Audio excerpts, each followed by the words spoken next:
The Vita's a new console, so we thought it'd be really cool to make a totally new game to go with that.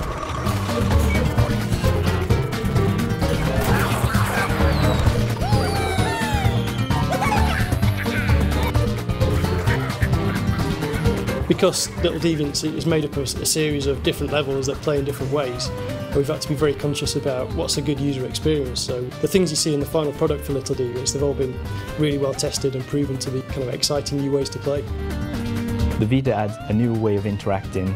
It brings you closer to the action and makes you feel part of the environment. We all used to work at Codemasters, the four of us, myself, Simon, John, Chun, and there just came a point where we decided, we'd kind of had enough. And a little bit after that, we had this big grand idea of starting a studio.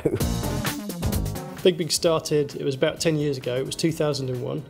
The first game we made was Pursuit Force, which was a kind of innovative game for the PSP when the PSP was new.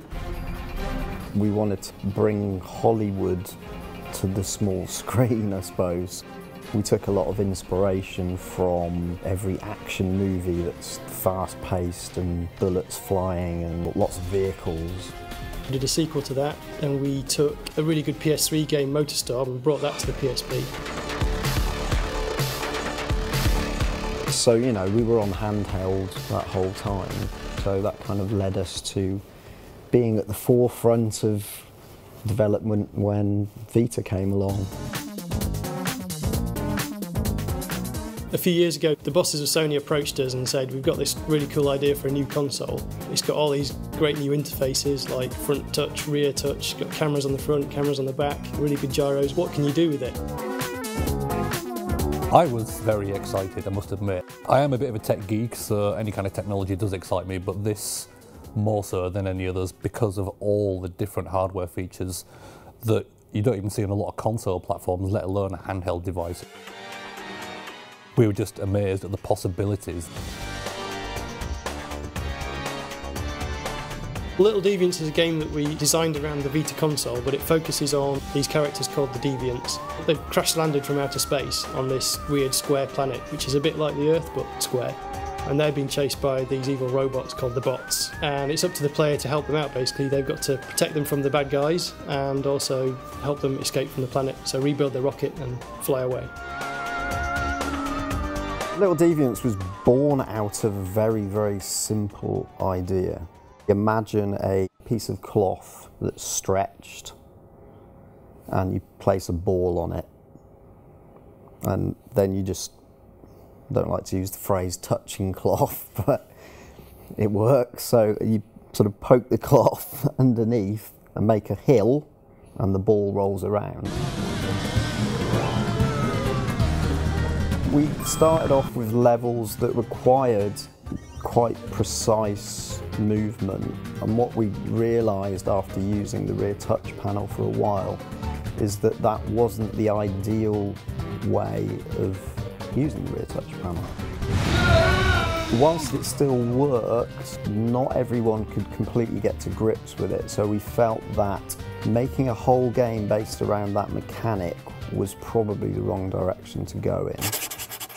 So we had a big sit down with the team, and one of the proposals was, okay, well, we'll use the front touchpad as well, and the microphone, and the motion sensors, and the cameras. And we'll go down the route of making this a game about experiencing the Vita.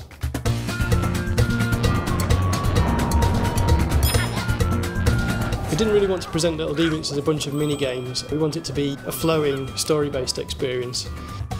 When you start off, you've only got a few levels available. You progress through the story, you unlock new levels, and eventually you end up helping the Deviants get rid of the evil bots and escape from the planet.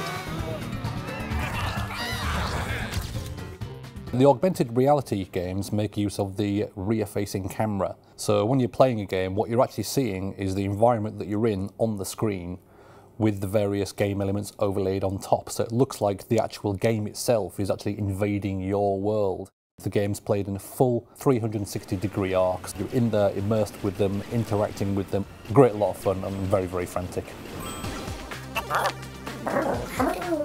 With the original concept, the Deviants started out as just ball-shaped characters.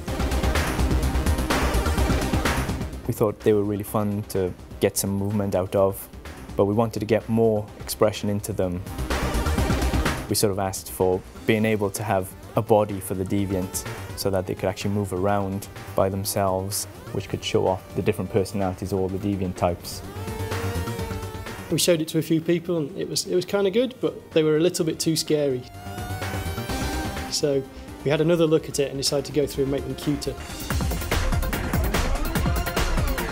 The Goofer, he's the social deviant. He always wants to get attention, wants to jump in and join in and play. The way we animated him was to just have him bouncing everywhere, just running around with his tongue out all the time, like a puppy dog. He's got quite a short attention span, so he wants to be entertained all the time, and it gets into mischief quite often. Pyrus can be quite moody and explosive, but best to describe him more like a teenager.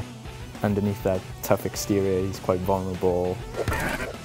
Nucleo is this hyperactive, crazy-eyed, slightly mad deviant. He loves breakdancing. The Blobber, he's like the baby of the family. He's very naive, he's very cute, always joyful, because he's made of sort of a jelly type thing. He's indestructible, which comes in handy when there's bombs coming along. The Froster deviant, he's kind of the older, wiser deviant who worries a lot, slightly clumsy. Because he's made of ice, he slides around a lot and loves opera music. He's in a big auditorium and the zombies don't like him very much and they're throwing bottles at him. The player's got to sing different pitches of notes to actually fire notes and smash the bottles. We had to have a separate room for the testing of the opera deviant game because my singing's not that great, I must admit.